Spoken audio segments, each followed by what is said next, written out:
Hello everyone, it's Lauren again, and for those of you that don't know me, I was diagnosed on the autism spectrum at a time when it was poorly understood back in 1987. That time I was given a diagnosis of pervasive developmental disorder, and when Asperger's syndrome came into the diagnostics criteria, I was given that diagnosis. And I make videos based on my autism experiences in hopes of educating others about the condition and providing awareness about the condition and advocating for it. So in this video, I want to talk about famous autistics and lessons learned from researching about other autistics. Now, I'm going to be honest with you all. When I was growing up, I knew nothing, like little to nothing about autism. And even when I was a teenager, I didn't know a whole lot about it. But I researched as much as I could. And there was really not much to research because there wasn't much. My first experience of learning about someone with autism was not through Rain Man. It was when I was in 5th grade. I was on one side of the room with my aide at the time, who was my teacher. I had a one-on-one educational experience in a different room of the school, but still participated in my lunch and PE and recess with the other kids in my class. And I'd heard of this little boy, and one day he comes in our class, and I remember later asking about him, and they said that he has autism. And not long after that, I read a little bit about it, and my mom had these medical encyclopedias, but 3 years later, I started researching the condition that they suspected that I had, which is obsessive compulsive disorder, and I looked at it under this mental health section of a World Book encyclopedia that my mom had at the time, and it briefly described all major mental illnesses in like a paragraph or two. Autism was one of them, and there was like literally one paragraph about autism in that book. That is really all that I can remember of learning about autism when I was a teenager. And I learned about Temple Grandin in my early 20s. I personally admire Temple Grandin. She is one of the best autism advocates, and I personally consider her a pioneer in autism advocacy. I've read multiple books of hers over the years, and they are so amazing. And one year, me, my mom, and my mom's best friend went to a Temple Grandin conference, and it was really interesting. For the first half of the morning, Temple spoke, and then we went to a break, and then after our 15-minute break or so, we come back in, and Temple's mom, Eustacia, talks, and it was so interesting as to what they both had to say.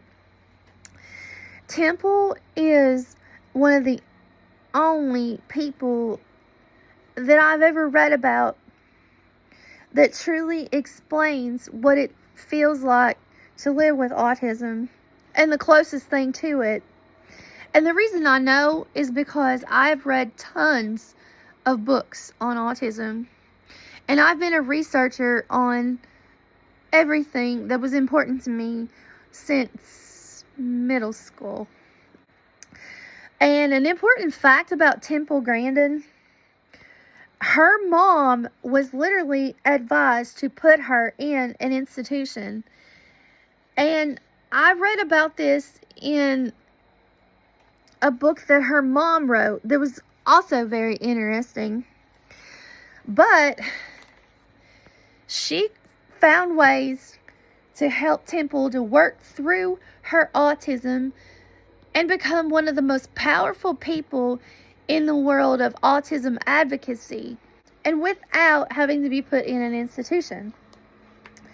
And a really interesting quote from Temple that I've heard her say in interviews on TV and before is that she feels like if we didn't have autistic minds, that we would still be living in caves. And I 100% agree with her on that. And because of that, this inspired me to put this quote in both of my books called "If We Didn't Have Autism, We Wouldn't Have iPhones." And that is my quote, and I took that from Temple Grandin. Some other famous autistics that have made an important impact on society are, number one, Elon Musk, the creator of Tesla, even though he's kind of weird. Not gonna lie about that and being honest. Number two, Steve Jobs. He was the creator of Apple back in the day, and he was suspected to have autism, but he was never formally diagnosed with any form of it. And because of Steve Jobs, we have these little things that we carry around with us every day called iPhones that are modern day best friends. Number three, Bill Gates, the founder of Microsoft. He was formally diagnosed with high-functioning autism, the type that I had that used to be called Asperger's syndrome, which they don't call it that no more. And also, number four, the creator of Pokemon supposedly has a form of autism. I don't really know much about that, so I'm not going to go into detail. Some books that I would recommend to read for autism references: anything by Temple Grandin, and this book named Neurotribes by Steve Silverman. It provides a raw history of the autism movement and people that have been diagnosed with it. It's really thick and it takes forever to get through it, but I strongly believe it's one of the best books on autism about out in the world. And I referenced it in several of my speeches that I've done on autism. And in conclusion, this is what I have to say. If we didn't have autism, we wouldn't have advances in anything, meaning that there would be no advances in medicine or technology. And also, please consider reading a book by Temple Grandin.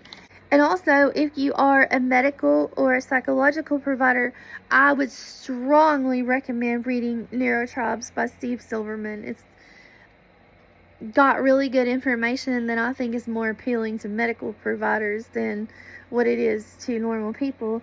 And also, take into consideration that you could be talking to someone who could be the next major influencer in the world in the way of developing something. Alright guys, thank you so much, and make sure to hit that like, share, and subscribe button because there is more to come. God bless you. Have a good day. Bye.